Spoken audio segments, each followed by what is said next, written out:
దేవునికి స్తోత్రము, దేవదేవునికి వందనములు. ప్రభు అయినటువంటి యేసుక్రీస్తు నామములో మీ అందరికీ శుభములు తెలియజేస్తున్నాను. ప్రియ సహోదరి సహోదరుడా, దేవుని యొక్క వాక్యం సెలవిస్తుంది. చూడండి, ఈ లోకంలో మనందరం కూడా పరిగెడుతూ ఉంటాం. అంటే మన యొక్క జీవిత ప్రయాణంలో ఏదో సాధించాలి అని. కొందరైతే ధనాన్ని సాధించాలని, కొందరైతే వారు అనుకున్నది సాధించాలి, పొందుకోవాలని చదువుతూ ఉంటారు, ఉద్యోగాలు చేస్తూ ఉంటారు, ఏదో ప్రయాణాలు చేస్తూనే ఉంటాం మనం ఈ జీవిత ప్రయాణంలోను. అయితే మనం పొందుకోవాలని ఎదురు చూస్తూ ఉంటాం.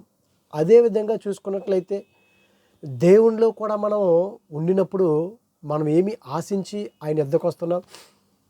మన యొక్క సమస్యలు పోవాలని, మన ఇరుకులు పోవాలని, మన ఇబ్బందులు పోవాలని మనం వస్తున్నామా? అవును, మంచిదే. దేవుని యొద్దకు వచ్చినట్లయితే ఆయన సమస్తమును సమకూర్చేటువంటి గొప్ప దేవుడైన.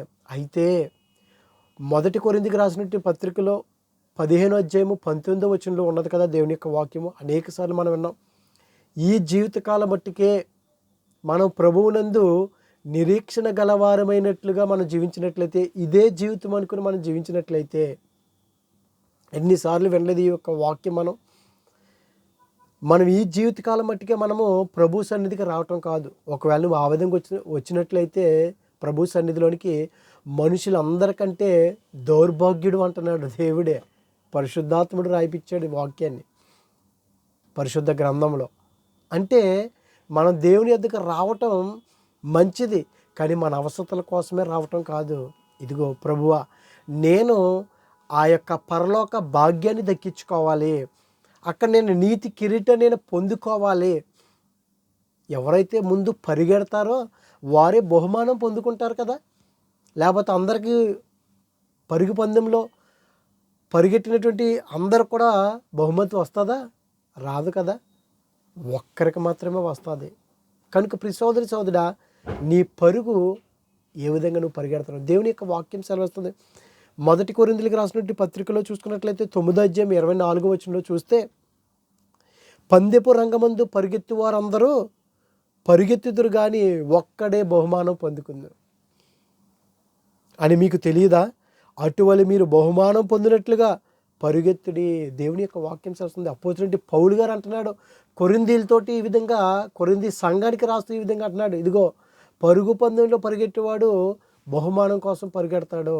ఇదిగో ఒక్కరికే బహుమానం వస్తుంది, అది మీకు తెలియదా? అయితే ఆ బహుమానం పొందుకోవటానికి మీరు పరిగెత్తుడి. మరియు పందెమందు పోరాడు ప్రతివాడు అన్ని విషయములందు మితముగా ఉండును, వారు క్షయమగు కిరీటమును పొందుటకును. చూడండి, ఆ పరుగు పందెములో పరిగెట్టేవాడు ఏం చేస్తాడో, ఆ క్షయమైపోయినటువంటి ఆ కిరీటాన్ని, ఆ బహుమానం పొందుకోవాలని పరిగెడుతూ ఉంటాడు. ప్రియ సోదరి సోదరుడా, ఒక్కసారి ఆలోచించండి. ఈ లోకంలో ఉన్నటువంటి ఆ యొక్క క్షయమైపోయేటువంటి ఆ బహుమానం కోసం మనం పరిగెడతామే, ఎంతో తాపత్రయపడతాం. ఎన్నో రోజులు తర్ఫీదయ్యి, ట్రైనింగ్ అయ్యి, శిక్షణ పొంది ఆ బహుమానం పొందుకోవాలి. చూడండి, ఈ క్షయమైపోయేటువంటి బహుమానం కోసమే మనం ఎంత కష్టపడుతున్నామే, మరి దేవుడిచ్చేటువంటి ఆ బహుమానం ఆ అక్షయమైనది, దాన్ని మనం పొందుకునేవారుగా ఉండాలంటే దేవుని యొక్క వాక్యం చేస్తుంది.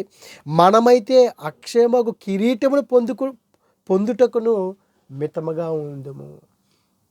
ఆ అక్షయమైనటువంటి ఆ కిరీటాన్ని మనం పొందుకోవాలి. దాని కొరకు మనం పరుగు పెట్టాలి.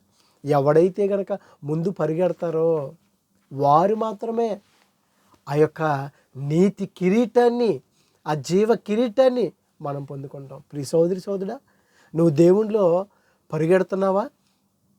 లేకపోతే మధ్యలోనే నువ్వు అలసిపోయి, అయ్యో ఈ పరిచర్య ఏమిటి, ఈ సేవ ఏమిటి, ఈ స్వార్థ ఏమిటి, నేను ఈ హింసలు భరించలేను, ఈ బాధలు నేను భరించలేను, నువ్వు వెనక్కి వెళ్ళిపోతున్నావేమో. అంతే కదా, పరుగు పందెంలో పెట్టేటప్పుడు అనేక మంది పరుగు పెడతారు. అయితే కొంతమంది నీరసం వచ్చేసి, కొంతమంది పడిపోయి, కొంతమంది ప్రయత్నిస్తారు, ఫలితం దక్కదు. చివరికి ఒక్కడు మాత్రమే. ఇదిగో మన జీవితాల్లో కూడా అనేకమంది ఆటుపోట్లు వస్తాయి ప్రియ సోదరి సోదరుడా. వాటన్నిటిని కూడా నువ్వు తట్టుకున్నట్లయితే ప్రభువు ప్రతి దానికి ఒక సమయం ఉంచుతాడు. ఆ సమయంలో నువ్వు చేరవలసిన గమ్యస్థానం నువ్వు చేరతావు. ఆ పందెంలో ఆ జీవ కిరీటాన్ని, నీతి కిరీటాన్ని నువ్వు పొందుకుంటావు. ఇదిగో ఆ ఒక్కరు నీవైనట్లయితే, నేను ఎందుకు కాకూడదు ప్రభువా, నేనుంటానయ్యా అని నిజంగా కనుక నీకు ఆ పట్టుదల, ఆ నమ్మకం ఉండినట్లయితే, ఇదిగో అపోస్తలుడైన పౌలు గారు పరిగెట్టారండి. ఆయన పరుగు కడముట్టించిందని అంటున్నాడు ఆయన. మరి మనం ఏ పరుగు పెడుతున్నాం? మన గురి ప్రభువై ఉన్నాడా?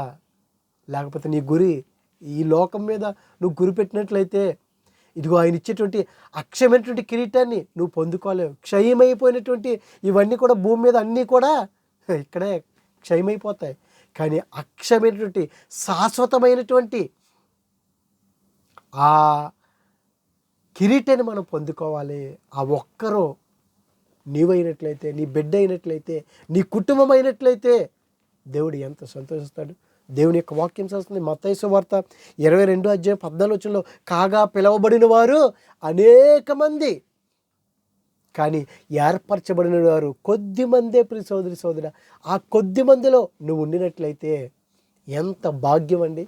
మనం ప్రభువుని అడగాలి, ప్రభువా ఆ కొద్ది మందిలో నువ్వు ఎంతోమందిని ఏర్పాటు చేసుకున్నావయ్యా.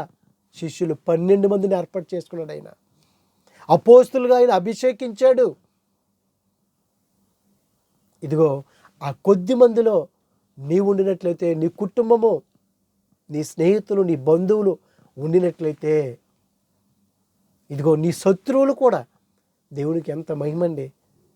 ఆ పరుగు పందెములో నువ్వు మరలా వెనక వైపు తిరగకుండా, ఇదిగో ముందు వైపే క్రీస్తు వైపు చూస్తూ నువ్వు పరిగెట్టినట్లయితే, ఇదిగో ఆ ఏర్పరచేటటువంటి వారు కొందరే అని చెప్తున్నాడు. కనుక నిజంగా మనము ఆ కొందరిలో మనం ఉండినట్లయితే ప్రభువు ఎంతో సంతోషిస్తాడు. చివరిగా చూసుకున్నట్లయితే దేవుని యొక్క వాక్యం సెలవిస్తుంది, ఇరుకు దూరమున ప్రవేశించడి, నాశనమునకు పోవు దూరము వెడల్పున ఆ దారి విశాలమై ఉన్నది. ఇరుకు దూరంలో ప్రవేశించాలి మనం. అనేక మంది ఉన్నారు, కానీ ఇదిగో కొద్ది మందే రక్షణ పొందుతున్నారు. ఆ ఇరుకు మార్గంలో మనం ప్రవేశించినట్లయితే, ఇదిగో ఆ దారి విశాలమై ఉన్నది, దాని ద్వారా ప్రవేశించేవారు అనేకులు. జీవమునకు పోవు ద్వారము ఇరుకును, ఆ దారి సంకుచితమై ఉన్నది, దాని కనుగొని వారు కొందరే అంటున్నాడు. కనుక ప్రియ సోదరి సోదరుడా, మనందరము కూడా ఆ కొందరిలో, ఆ గురి వద్దకే, ఆ బహుమానం పొందుకునే వారిలో మనం కూడా ఉందాం. అటువంటి కృప దేవుడు మనందరికీ దయచేయునుగాక. ఆమేన్. పరిశుద్ధుడా, ప్రేమగల తండ్రి, మహిమగల దేవానికి స్తోత్రములు దేవా. ఇదిగో దేవా, పరుగు పందెంలో పరిగెట్టేవారు అనేక మంది అయ్యా, కానీ ఒక్కడే బహుమానం పొందుకుంటారని నువ్వు సెలవిస్తున్నావు దేవా.